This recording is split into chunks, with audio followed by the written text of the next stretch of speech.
ಪರಮಾತ್ಮ ಏನು ಯೋಚನೆ ಮಾಡ್ತಾನೆ ಅಂದರೆ, ಮನುಷ್ಯ ಚರ್ಮಣ ಬದ್ಧ ಸಾಕ್ಷಾತ್ ಪರಶಿವ ಸ್ವಯಂ ಗುರುರಿತ್ಯಭಿಧಾಂ ಗೃಹನ್ ಗೂಢ ಪರಿಯಟತಿ ಕ್ಷಿತೌ.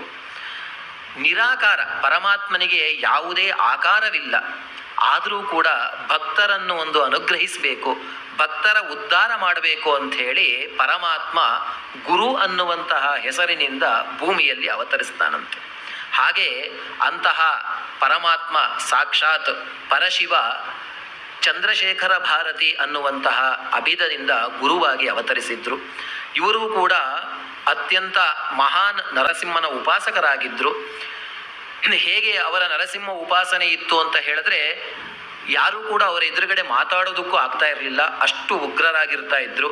ಹಾಗಂತ ಯಾವಾಗ ಉಗ್ರರಾಗ್ತಿದ್ರು ಅಂದರೆ, ನರಸಿಂಹನ ಉಪಾಸನೆ ಮಾಡಬೇಕಾದ್ರೆ.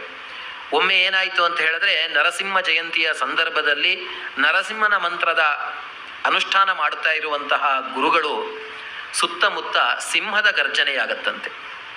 ಸಿಂಹದ ಗರ್ಜನೆ ಹೇಗೆ ಇರುತ್ತೆ ಅಂತ ಹೇಳಿದ್ರೆ, ಏನು ಗುರುಗಳ ನಿವಾಸ ನರಸಿಂಹವನ ಇದೆಯೋ ಅಲ್ಲೆಲ್ಲ ಸಿಂಹ ಓಡಾಡಿದ ಹಾಗೆ ಒಂದು ಪ್ರತೀತಿ, ಸಿಂಹದ ಗರ್ಜನೆಯಾಗಿರುತ್ತೆ. ಪರಿಚಾರಕರು ಅಲ್ಲಿರೋರೆಲ್ಲ ಹೆದರಿ ಓಡಿ ಹೋಗ್ತಾರಂತೆ.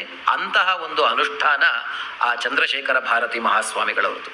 ಅವರ ನಾಮಸ್ಮರಣೆಯಿಂದಲೇ ನಮ್ಮ ಪಾಪಗಳೆಲ್ಲ ನಾಶವಾಗತ್ತೆ, ಯಾವುದೇ ಒಂದು ಸಂದೇಹ ಇಲ್ಲ.